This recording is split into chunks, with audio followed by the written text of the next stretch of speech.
우리 옆 사람에게 이렇게 이야기하겠습니다. 우리에게 온 복음을 담대함으로 전합시다. 아멘이십니까? 네. 여러분, 이 촛불 하나로 다른 촛불에 불을 붙이면 처음에 촛불이 작아질까요? 아닙니다. 촛불 하나가 다른 촛불에 불을 붙여도 자기의 빛을 잃지 않습니다. 오히려 어두운 곳에 빛이 하나 더 생기게 되죠. 촛불 하나에서 둘이 되고, 둘에서 넷이 되고, 넷에서 여덟이 됩니다. 복음도 같습니다. 누군가 우리에게 이 복음의 불을 전해 주었죠. 그런데 그 불을 우리 안에서만 가지고 있으면 다른 곳은 여전히 어둡다는 것입니다. 하지만 내가 한 사람에게 복음을 전하면 그 사람을 통해 또 다른 사람에게 복음이 계속해서 전해질 수 있습니다. 증도에서 선교적 삶을 살았던 문중경 전사님도 받은 복음을, 받은 은혜를 자기만 가지고 계셨던 분이 아닙니다. 그분이 한 사람에게 전하고 그 한 사람이 또 다른 사람에게 전하면서 복음이 계속해서 흘러갔습니다. 그래서 중도는 전국에서 유일하게 섬 중에서 복음화율이 무려 90%가 됩니다. 대단한 거죠. 90%면 100명 중에 90명은 예수를 믿는다는 거예요. 그리고 그곳에서 좀 특이한 점을 발견했는데, 그곳에는요 여러분, 담배를 팔지 않습니다. 써 있어요. 편의점에서 담배는 판매하지 않습니다. 그렇다면 이제 질문이 생깁니다. 그 복음의 불은 누구에게로 이어져야 할까요? 바로 우리라는 거죠. 그리고 예수님께서 오늘 본문에서 말씀하십니다. 그러므로 너희는 가서 모든 민족을 제자로 삼아. 오늘 말씀을 통해 이 복음은 우리에게 멈추지 않고 우리를 통해 계속되어야 한다는 이 사실을 한번 우리가 생각해 보는 시간을 갖도록 하겠습니다. 첫 번째로 믿음의 발자취를 보며 다음 세대가 선교의 꿈을 꿔야 된다는 거죠. 청년들은 이번 여름 수련 때 증도에 있는 문중경 기념관을 방문을 했습니다. 사실 제가 먼저 좀 건의를 했어요. 증도라는 곳이 있는데 우리 친구들이 바다를 또 보고 싶어하고, 여기서 근처에 가까운 바다가 어디 있을까 봤더니 목포도 있고 신안도 있고 하는데 증도 쪽. 그래서 제가 먼저 건의를 했습니다. 그래서 문중경 기념관을 가게 되었어요. 첫날 가자마자 사실은 조금 흐려가지고 사진을 찍었어요, 먼저. 왜냐하면 다음날 비가 오면 그 앞에서 사진을 찍지 못하겠다는 생각에 미리 사진을 찍었는데 다음날 너무 더웠어요. 정말로 더웠어요. 그래서 바로 우리가 문중경 기념관을 가야 되는데 다음날 카페에 갔어요. 커피 수혈을 좀 하고 이렇게 우리 좀 이렇게 좋은 시간을 좀 보내다가 그 다음에 기념관에 갔습니다.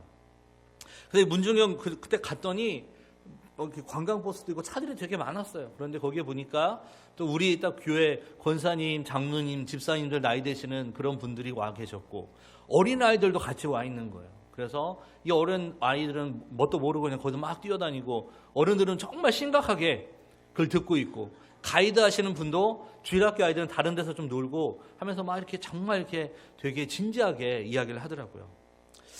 그래서 제가 거기서 봐서 제가 이렇게 뜻깊었던 건 무엇이냐면, 처음에 보았을 때도 좀 이렇게 대단하다는 생각이 들었던 게, 아까 우리 유전도사님이 혼자 고무신을 신고 그 길을 걸었잖아요. 그게 뭐냐면 이 문중경 전사님은 고무신을 신고 섬마다 돌아다니면서 복음을 전했다는 거죠.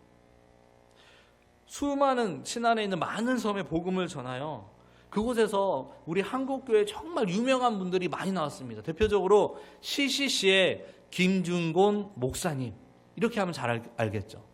그래서 거기에서 정말 훌륭하신 분, 목사님들, 한국교회 지도자들이 정말 많이 배출이 됐더라고요.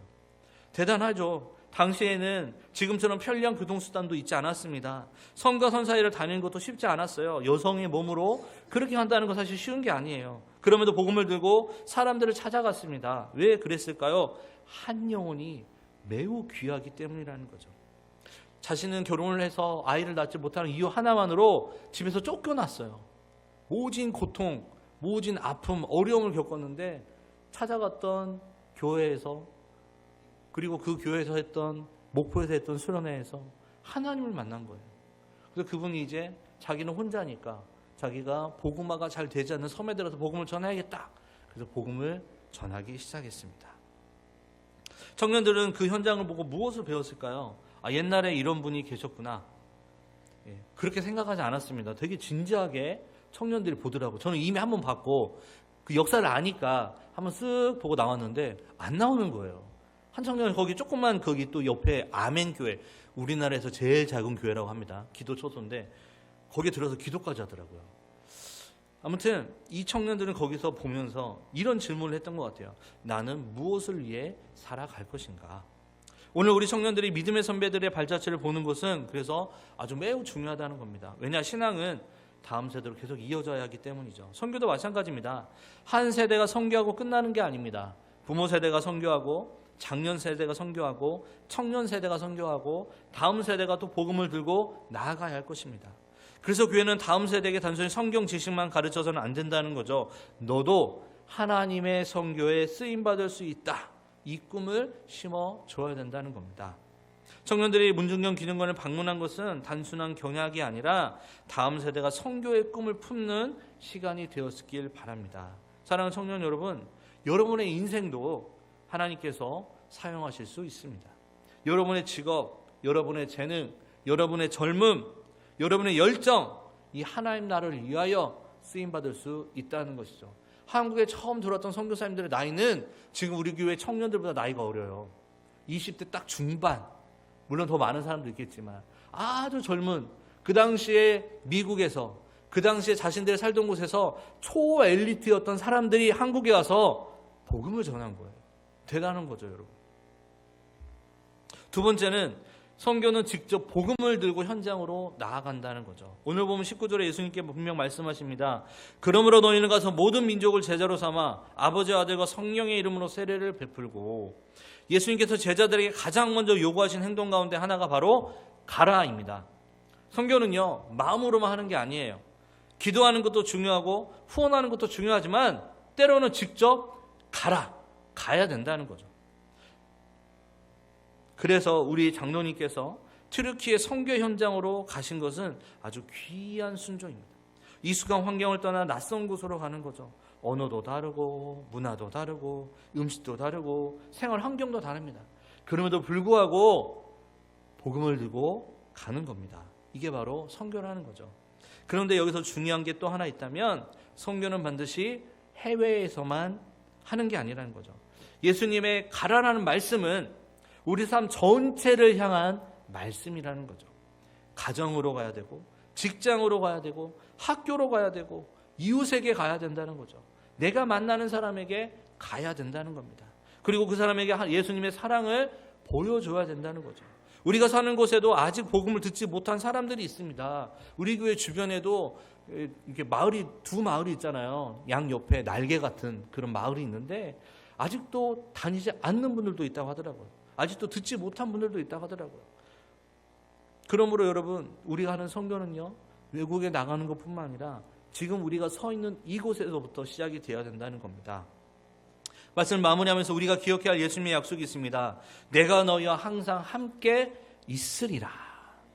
예수님은 우리에게 가라고만 말씀하시는 게 아니라 20절 말씀, 내가 세상 끝날까지 너희와 항상 함께 있으리라고 말씀하고 있습니다. 그냥 보내고 알아서 해라가 아니라 내가 너희와 항상 함께 하리라 말씀하고 있습니다. 함께 하겠다고 말씀하는 거죠. 여러분, 선교는요, 혼자 하는 게 아닙니다. 청년들이 믿음의 선배를 바라볼 때 예수님이 함께 하십니다. 우리 장로님이 터키 선교 현장에 나가실 때 예수님이 함께 하십니다. 그리고 오늘 우리가 각자의 삶의 자리에서 복음으로 살아낼 때도 예수님께서 함께 하십니다. 이게 우리의 믿음이라는 거죠. 사랑하는 성도 여러분, 저는 우리 교회가 이런 선교적 삶을 살아내는 교회가 되었으면 좋겠습니다. 믿음의 선배들이 걸어간 길을 기억하고 우리 세대가 복음을 위해 순종하며 다음 세대가 다시 그 복음을 들고 세상으로 나아가는 교회 되길 소망합니다.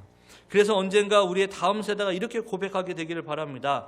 우리에게 복음을 전해준 믿음의 선배들처럼 우리도 복음을 들고 세상을 향해 나아가겠습니다.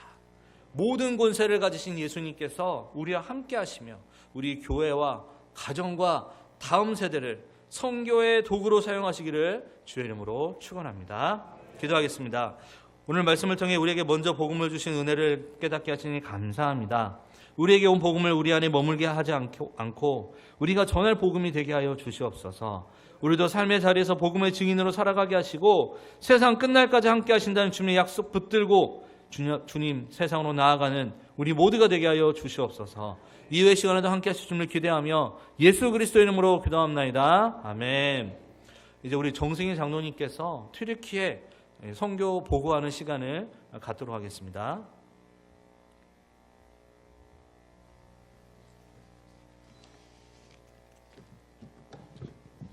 할렐루야. 박수 안 치셔도 됩니다.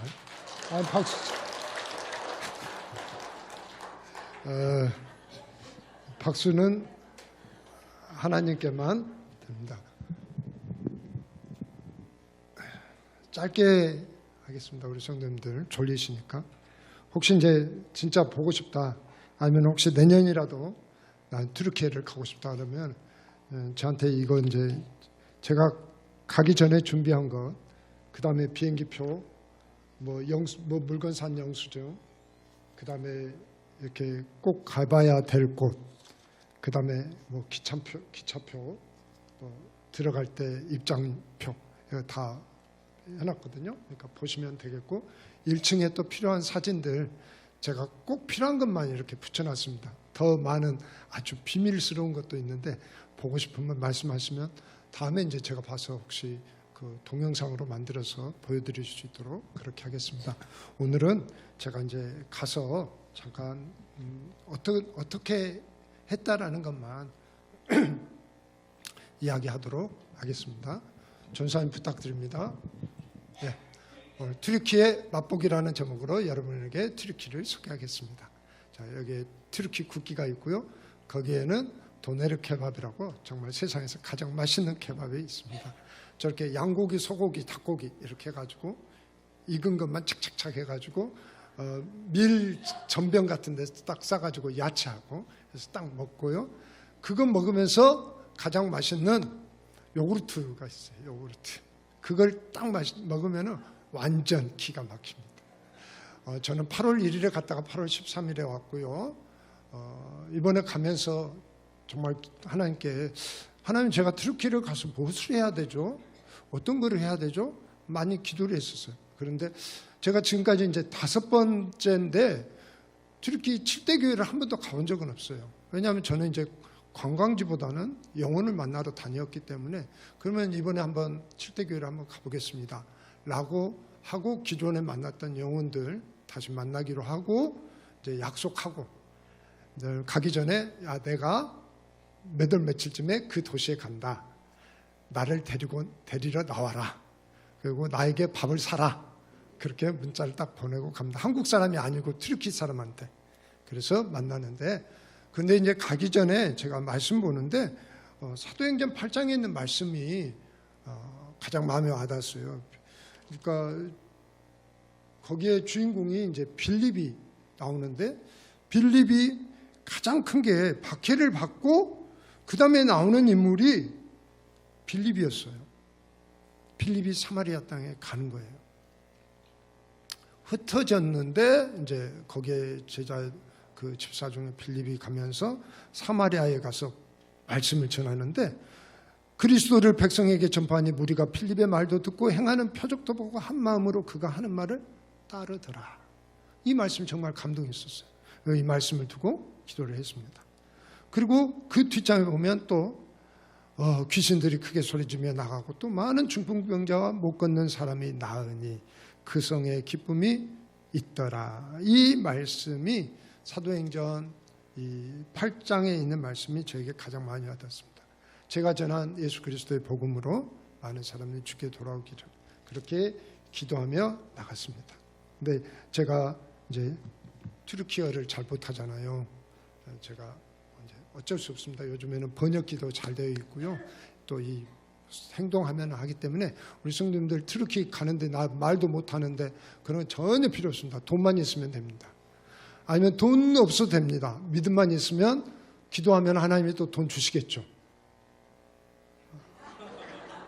아멘 안 하는 거 보니까 이렇게 그러는데, 그래서 이 말씀을 붙잡고 이제 또 요한계시록에 나와 있는 2장 3장에 있는 말씀 계속 읽으면서 어떤 말씀일까 하는데, 우리가 보통 읽을 때는 요한계시록의 말씀을 보면서 이건 그냥 칭찬받았네, 책망받았네, 크게 그게 아니더라고요. 물론 그것도 중요해요.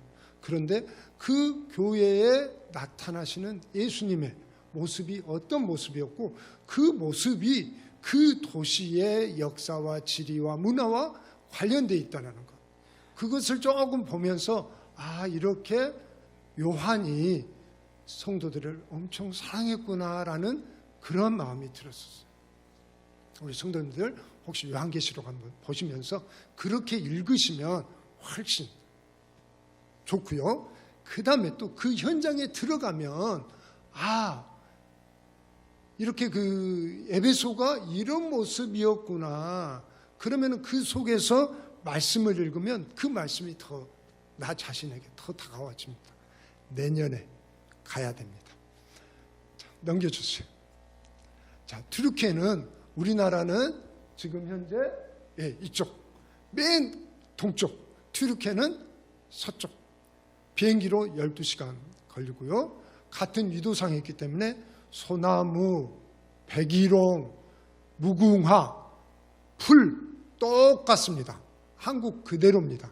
가시는데 전혀 문제가 안 됩니다. 12시간 타고 갔는데 이번에 저는 경유를 한번 하기로 했습니다. 왜냐? 돈 때문에. 저렴하게 가야 돼서. 경유를 하는데 솔직히 겁이 났습니다. 혼자 가잖아요. 혼자 가요. 그래서 지난번에 혼자 갔을 때도 겁이 났는데 이번에는 더더욱 겁이 났습니다. 경유하다가 혹시 비행기를 잘못 타서 다른 나라로 가면 어떨까? 그럴 거예요. 겁이 났는데 그냥 갔는데 요즘에는 워낙 고객 위주로 시스템이 잘 돼서 비행기 문제 없습니다. 가시면 됩니다.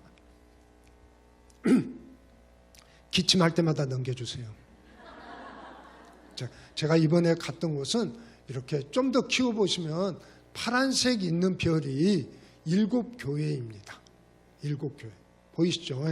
그 다음에 빨간색은 내가 만났던 모르겠네요. 아니요. 기침 안 했습니다. 저 파란색, 맨 위에 파란색 2개가 있잖아요. 네, 하늘색, 거기는 이제 선교사님들을 만났던 거예요. 이스탄불에서 2분, 에베소에서 1분, 아다나에서 1분, 선교사님들이 이렇게 만났고 7교회 다니고 그 다음에 별표는 뭐냐면은 내가 기존에 알고 있었던 현지인들이 있었어요. 만났던 현지인들. 뭐 형 동생하고 집에 가서 자기 가족들도 다 아는 가족들 거기 집에 가서 하룻밤 자고 아니면은 이제 그분이 가이드 해주고 그냥 편하게 갔다 왔습니다. 네, 이렇게 됐습니다. 네, 우리가 알고 있기로 성경 사도행전이나 이 바울서신을 보면서 모르는 게 그냥 있잖아요. 근데 지명들이 저렇게 달라요. 우리가 안디옥 하면 안디옥이 어디지? 라고 하지만 실제 안타키아 이쪽 성경에 수리아 안디옥이라는 표시가 있어요. 그거는 이쪽 안디옥이라는 곳이 수리아 안디옥이에요. 수리아라는 지역의 안디옥이다. 근데 가운데 보면은 비시기아 안디옥이 있어요. 거기는 비시기아에 있는 안디옥이다. 이렇게 하고 각각의 지역마다 전라도 경상도 있듯이 그 로마 시대에 있던 각 지역이에요. 그러니까 저 지역을 알고 성경을 읽으면 그렇구나라고 되어 있어요. 아시아가 있잖아요. 저기는 로마의 속주, 그러니까 로마의 지배가 있을 때 그쪽을 아시아라고 불렀어요. 그래서 우리가 아시아하고 저 터키 아시아하고 비교하기 위해서 그냥 소아시아라고 이야기를 하고 있고요. 자, 지금 우리가 성경을 읽을 때 어떤 관점으로 읽어야 될 때 초기 삼국시대, 우리나라 삼국시대, 고구려 백제 신라시대의 이야기가 서쪽에서는 지금 우리 예수님이 태어나시고 사도 바울이 사역하고 박해받았던 그 시기예요. 그러면 삼국시대 때 우리 뭐 했겠어요? 삼국시대 때 우리나라에 그래도 문화가 우리나라도 어느 정도의 문화가 있었지만 그런 시대였구나. 그 다음에 지금 요한계시록에 나와 있는 그 황제 때의 핍박은 우리나라 흥선대원군이나 일제 강점기 때 예수 믿는다고 핍박을 당하던 때 그 모습이었을 거다. 그리고 요한계시록에 나와 있는 교회는 건물이 있는 교회보다는 가정교회, 지역 공동체를 향한 말씀이었을 거다. 그 다음에 편지는 에베소에 있는 편지가 에베소 교회만 읽는 것이 아니라 이 편지를 받아보면 돌려가면서 읽어라 라는 게 말씀에 있어요. 골로새서 1장에 보면 그 말씀이 있어요. 골로새서의 말씀에 골로새 교회에게 편지를 하면서 그 편지가 라오디기아 교회나 그 히에라폴리스 교회에도 돌려서 읽으라라는 그 말씀이 있어요. 그러니까 이 요한계시록에 나와 있는 교회들은 어떻게 보면은 가정교회면서 서로 끈끈한 예수 사랑 공동체였다라는 것을 두고 이제 넘어가도록 하겠습니다. 맨 처음에 간 곳이 에베소, 서머나, 버가모, 두아디랴, 사데, 빌라델피아, 그 다음에 라오디게아 이렇게 돌아가고 있는데 어떤 순서는 교통의 순서예요. 교통의 순서. 교통으로 이렇게 도로를 연결하면 그렇게 됩니다. 자, 이제 에베소 교회입니다. 이 에베소 교회는 그 당시에는 바닷가였어요. 그래서 바닷가에서 저 위에 있는 사진 있잖아요. 그대로 도로가 쭉 연결되어 있어요.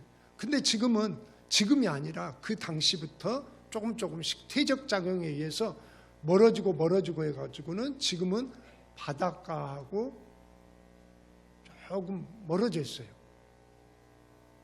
여기에서 삼질이 더 멀어져. 5분, 10분 이렇게 차 타고 가면 그 정도로 이렇게 멀어져 있고요. 밑에 사진은 에베소스라는 글자 있죠. 거기.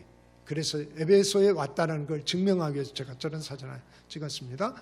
그 옆에는 거기 사진에 있는 도서관, 큰 도서관이 있죠. 어떤 사람들은 그러더라고요. 저기가 두라노 서원이었을 것이다. 후에. 그런데 이것도 명확한 건 아니라고 하는데 어떤 분은 두라노 서원이 됐을 거다. 이렇게 하기도 하고 합니다. 저 도서관은 그 당시에 비잔틴 문화의 3대 도서관이었을 거다라고 하는데 에베소에 하나 있었고요. 알렉산드리아. 아프리카 쪽에 알렉산드리아, 에베소, 또 어떤 분들은 안디옥 쪽에 해서 그 도서관이 굉장히 3대 도서관이었어요. 굉장히. 그러니까 이 에베소는 저것만 봐도 교통의 중심지였고 그 당시에 소아시아의 수도였었고 또 문화, 철학 그러한 걸로 굉장히 활발했던 도시였다라고 단정할 수 있고요. 그래서 이걸 배경으로 해서 넘기시면 그 당시에는 도시 개념에 마찬가지로 도시에는 보통 보면 도서관, 광장, 체육관, 시장 이렇게 있잖아요. 그 당시에 있는 7대 교회뿐만 아니라 사도 바울이 전도했던 교회들은 그냥 아주 작은 마을이 아니었어요. 어느 정도 그 지역에 중추적인 역할을 하는 도시였어요. 사도 바울이 그렇게 큰 곳에 가서 담대하게 복음을 전한 거예요. 왜냐하면 거기에는 많은 사람들이 세계적으로 많이 들어오고 무역으로 사람들이 들어오고 또 많이 활발하고 철학이나 어떤 학문적으로도 많은 사람을 만날 수 있었기 때문에 아마 사도 바울이 그렇게 큰 교회들을 아마 선택했을 건데 그건 분명히 전도해야 할 곳을 성령님께서 가르쳐 주신 걸 겁니다. 넘겨주시겠어요? 자, 거기 보면 저 옆에 있는 큰 신전이 있잖아요. 그 기둥 하나가 옆에 있는 기둥이에요. 아르테미스 신전. 우리 성경에 보면 아데미라고 하는 신전이 여기가 있잖아요. 동상. 그게 그 밑에 있는 동상이 아데미라는 동상이고 저 신을 모시기 위해서 저런 신전을 만들었는데 기둥 하나만 지금 현재 에베소에는 남아있고 나머지는 다 없어졌어요. 아마 이제 나중에 가면은 저걸 지을 것 같아요. 아르테미스 신전. 그런데 돌아다니다 보면 아르테미스 신전이 많이 있습니다. 저 도시만 있는 게 아니라 서로 저 큰 신전보다 우리가 더 크게 지어야지 복을 받는다. 그렇게 해서 많이 비교하면서 신전을 지었다라는 그런 이야기가 있고요. 그 사진은 저 아르테미스 아데미 신상은 에베소 박물관에 있었고, 에베소 박물관 그 옆에 보니까 기록이 있어요. 30년, 60년인가 거기에 사도 바울이 여기에서 활동했다라는 사진. 거기에 지금 제가 손가락으로 하고 있고요. 그 옆에는 요한이 마리아를 최종적으로 그러니까 모시고 살았던 곳이 에베소잖아요. 그 지역이에요. 거기에 보면 마리아 기념교회 이렇게 있고 요한 기념교회. 마리아 기념교회는 맨 처음에 봤던 그 유적지 쪽에 있고, 여기에는 요한 기념교회라고 그렇게 있습니다. 그게 그 옆에가 아마 그 요한 기념교회인가 그럴 겁니다. 자, 그리고 이 에베소에서 기차를 타고 1시간 반, 버스를 타고 1시간 반을 가면 바로 위에가, 넘겨주시겠어요? 네, 지금은 이즈밀이라는 도시에 서머나 교회가 있습니다. 서머나 하면은 가장 유명한 게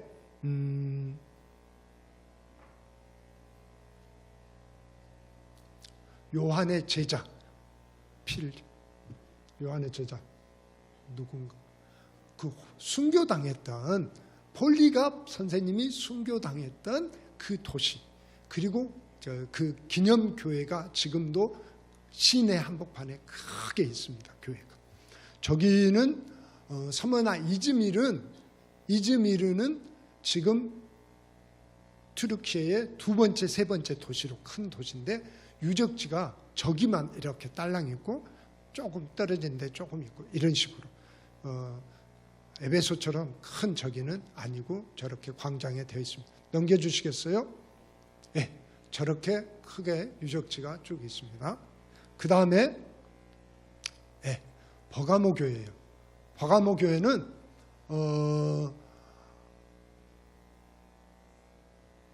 유적지가 이렇게 산 위에 있어요. 이 버가모 교회 이야기할 때 뭐 신상, 신전 이야기가 나오는데, 저 위쪽에가 그때의 큰 도시를 이루었기 때문에 저렇게 신전이나 뭐 제우스 신전도 있고, 그 다음 장 넘겨보시겠어요? 이렇게 그 엄청 도시가 언덕 위에 있고, 저렇게 또 그 아크로폴리스, 저렇게 이제 공연장 그런 것도 굉장히 이렇게 깎아지르듯이 그렇게 있고요.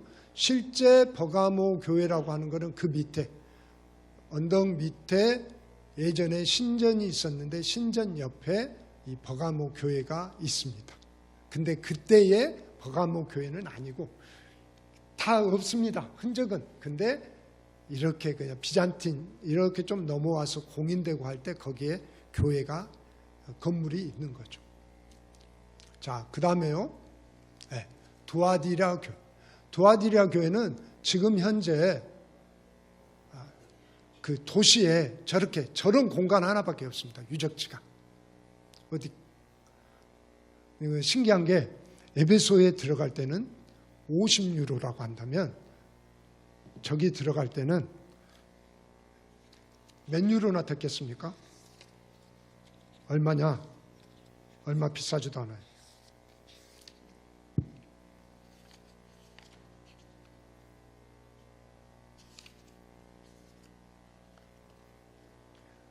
방금 그 언덕 위의 큰 유적지는 이렇게 15유로를 받는데, 거기는 3유로. 3유로니까 57에 35, 8,500원 정도밖에 안 해요. 그러니까 유적지가 그렇게 도시 안에 한반에 이렇게 있습니다. 두아디라 하면은 설명을 많이 드려야지만 성경에 나와 있는 두아디라의 옥감 장수 누디아가 이 출신인데, 이제 성경의 요한계시록에 나와 있는 그러한 것들이 다 그 지역의 옥감으로 유명하고, 또 뭐 금이 유명하고 무역이 있고 막 이런 부분이에요. 넘겨주십시오. 저기는 이제 예전에 거기가 교회 터였다. 그 다음에 교회의 흔적이다라는 유물만 있습니다. 넘겨주십시오. 네, 여기 사대교회입니다.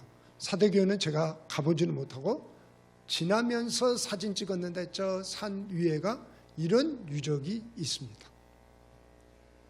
그 다음요. 네, 여기 빌라델피아 교회. 여기도 그렇게 유적이 많이 있지는 않다고 합니다. 여기도 가보지는 못했습니다. 그 다음요. 네, 여기 라오디게아 교회는 15유로 네, 언덕 위에 있는 교회입니다. 언덕 위에 있는 교회인데 저 이 라오디게아 교회가 맨 마지막에 있는 교회인데 지금 라오디게아 교회 밑에 있는 사진이 지금 내부 전경이 이렇게 있습니다. 이 지역에 교회가 2개 있고 아크로폴리스 그 공연장이 2개가 있고 저렇게 큰 신전들도 많고 그런 굉장히 큰 라오디게아 지역입니다. 넘겨주시겠어요? 네, 저렇게 큽니다. 유적들이. 넘겨주시겠어요? 네. 그 옆에가 파무칼레라는 굉장히 튀르키 여행을 하면은 꼭 3군데는 가야 된다라고 하는데 아까 봤던 에베소 유적지하고요, 저 파무칼레하고요, 갑바도기아에 가서 풍선 타는 거 그걸 해야 된다는 거예요.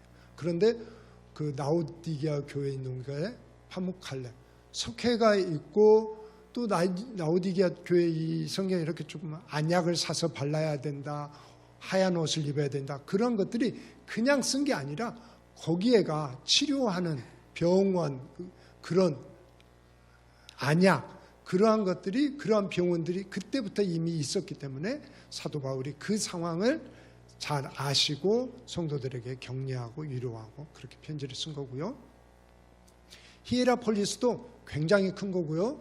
히에라폴리스에서 온천물이 나오고 위쪽에 골로새 있죠. 골로새는 지금 유적이 없어요. 그냥 저렇게 편만만 있고 돌 몇 개만 있는가 봐요.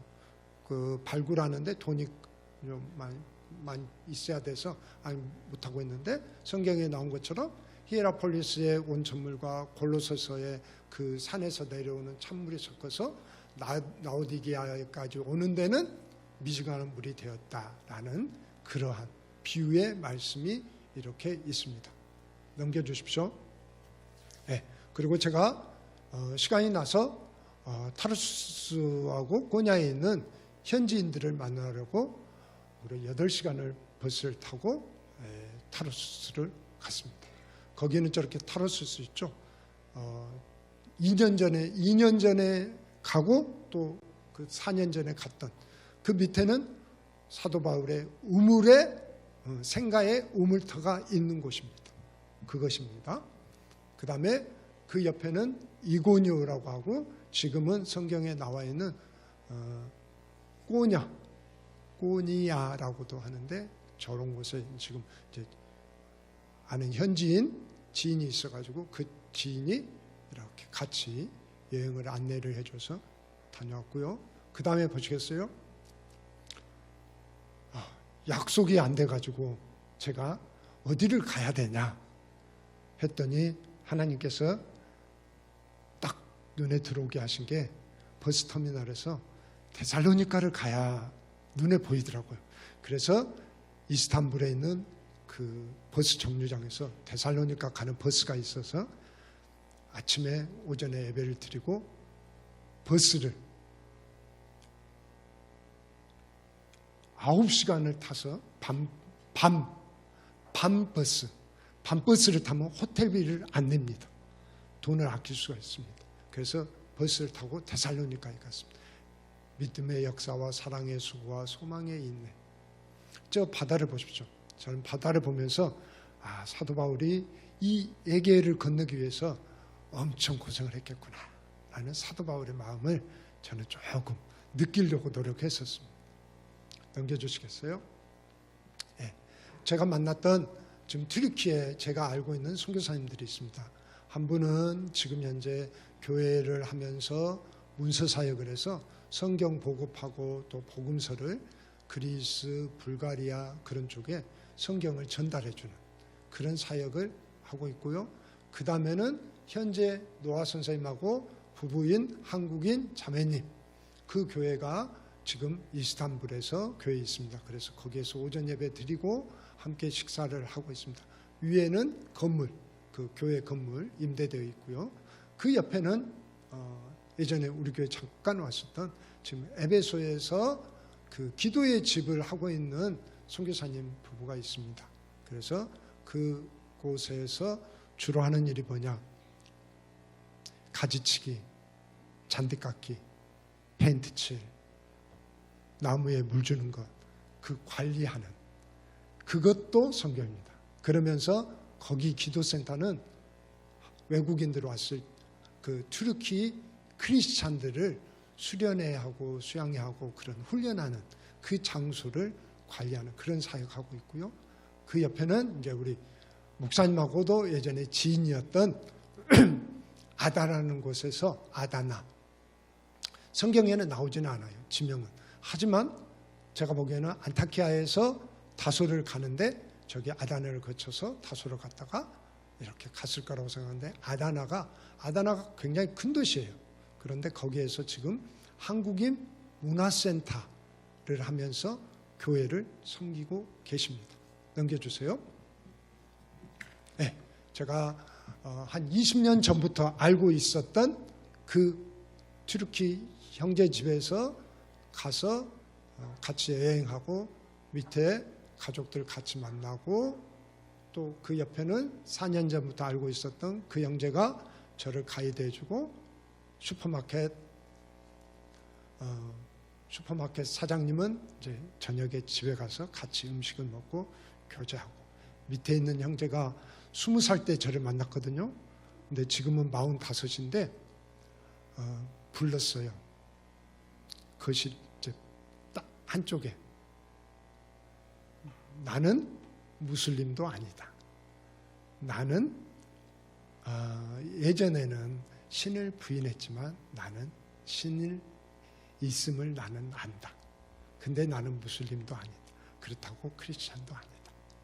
나는 하나님의 계신지를 안다. 그러면서 이제 자기의 그걸 이야기하더라고요. 저는 그럽니다. 가서 제가 막 복음을 전도할 수는 없습니다. 먼저 튀르키인들에게 친구가 되어주자. 그러면 그 사람들은 나에게도 한국인 친구가 있다. 그 다음에 한국인 친구가 있는데 그 친구는 크리스찬이더라. 그 다음에 크리스찬인데 그 친구는 예수님을 엄청 사랑하는 사람이구나. 근데 그 친구는 터키도 사랑하는 친구구나. 그런 거를 알려주는 그 단계에서 지금은 그냥 교제하고 있고요. 다음 장이요. 저는 이제 많은 사람들을 알려고 합니다. 왜냐하면 서로 페이스북 친구가 되고 인스타 친구가 돼야지 복음이라도 성경이라도 한 구절이라도 적어서 보낼 수 있기 때문에 그렇거든요. 그래서 이번에 새로 만난 친구들 가지고 제 연락처에 적어서 인사만 합니다. 메라바 나스스니스 벤이 이렇게 잘 있느냐 잘 지낸다라고 하고 힘들다고 할 때 예수님이 계셨는데 그 예수님이 너의 병을 치료해 줄 거야. 나도 너를 위해서 기도해 라고 합니다. 맨 우측에 있는 친구는 처음 만났는데 라오디게아 교회 가는 도중에 만났어요. 제가 가만히 있겠습니까? 하나님께서 혹시 나에게 맺어준 영혼이다 생각하고 너 어디 가냐? 병원에 간다. 보니까 이렇게 다 아파요. 피부암이라고 하더라고요. 그래? 내가 기도해 줄게. 그리고 이제 내려서 서로 연락처 주고받고 내려서 그 친구가 나를 라오디게아 교회 가는 버스 있는 데까지 나를 바래다 주더라고요. 그래서 너 병원 잘 갔다 와? 문자가 왔어요. 너 혹시 시간이 되면 너 우리 집에 올래? 그러더라고요. 그 당연하지. 그래서 라오디게아 갔다가 저 친구 집에 갔는데 라오디게아 교회도 버스에서 내려가지고 쭉 올라가는 거 엄청 힘들거든요. 근데 올라갈 때 그냥 걸어가려고 하고 있는데 택시가 와서 200억을 달라고 하는, 나 돈 없어. 100달러 해갖고 올라갔거든요. 내려오는 자가용 잡아갖고 그거 타고 오고요. 그 도로 옆에 있는 배가 고파갖고 무화과를 따서 무화과를 먹고 내려오고, 버스를 탔는데 터미널까지 가는데 돈이 있는데도 학생이 내 돈 차비도 내주고 그러더라고요. 과자도 주고. 제가 이렇게 도움 받으면서 살았는데, 가다가 이제 그 기차를 타고 중간에 나즐리라는 그 도시에 잠깐 제가 내려서 저 친구 집에 가서 식사를 대접받고 그 친구한테 기도하고 나왔습니다. 네. 기도합니다. 만난 모든 영혼들을 위해서 제가 새벽마다 기도합니다. 예수님의 복음이 전해지도록. 넘겨주시겠어요? 제가 빨리 마치겠습니다. 이 여정 가운데 저는 사도 요한의 삶을 보았습니다. 사도 요한이 마리아를 모시고 예루살렘에서 쫓겨나가지고 그 먼 곳을 해서 서머나 에베소까지 왔던 그 삶. 그러면서 거기에서 힘들게 모시면서 제자들을 가르쳤고, 그 제자들이 순교하고, 다른 예수님의 제자들은 다 순교했는데 본인은 순교하지 않고 그렇게 남아있을 때에 어떤 무거운 짐을 가지고 있는 그 예수님의 노제자의 삶을 한 번쯤 생각해 봤습니다. 그리고 짐과 짐이 있다 보니까 마음대로 움직일 수가 없어. 예전에는 어떤 한 곳에 딱 머무르면서 거기에다 짐을 맡기고 그냥 보따리 하나 메고 전도했는데, 이번에는 그게 없어서 그러더라고요. 짐이 많으면 안 된다. 짐이 많으면. 우리 성도님들께서 가지고 있는 짐 주님께 다 맡기고 가볍게 천국을 향해 가시게 해요. 그 다음에 충전과 충만. 제 핸드폰 중간에 배터리가 잘 안 되는 배터리였어요. 엄청 겁납니다. 이거 구글지도 안 나오면 이제 배터리 다 되면 안 되면 어쩔까. 엄청 고민됩니다. 가는 데마다 카페에 들려서 충전은 돈 없으니까 맛이 없고 그냥 아무 데나 가서 충전 좀 부탁합니다. 박물관에 가서도 충전 좀 해주세요. 뭐지 충전 좀 해주세요. 이렇게 하면서 충전하면서 살았습니다. 우리 성령님으로 충만하시게요. 그리고 건물들, 그 당시에 비잔틴 문화, 지금 2000년 전의 건물들은 거의 많이 사라졌습니다. 하지만은 예수 그리스도의 영혼 말씀을 믿는 사람들은 지금까지 살아서 복음을 전하고 있어서 요한이 사랑했던 것처럼 저도 사랑하면서 영혼들을 섬겨야 되겠다, 그런 생각이 들었고요. 나가는 선교, 보내는 선교 못한다면 안방 선교라도 하자. 지금 우리 주변에 있는 외국인들 많잖아요. 그 사람들한테 뭐라도 하나씩 주면서 했으면 좋겠고요. 챗 GPT하고 구글 지도 완벽하지 않습니다. 하지만 예수님은 완벽합니다. 믿음으로 모든 삶 살았으면 좋겠습니다. 못다한 거는 제가 동영상 만들어서 올려드리겠습니다.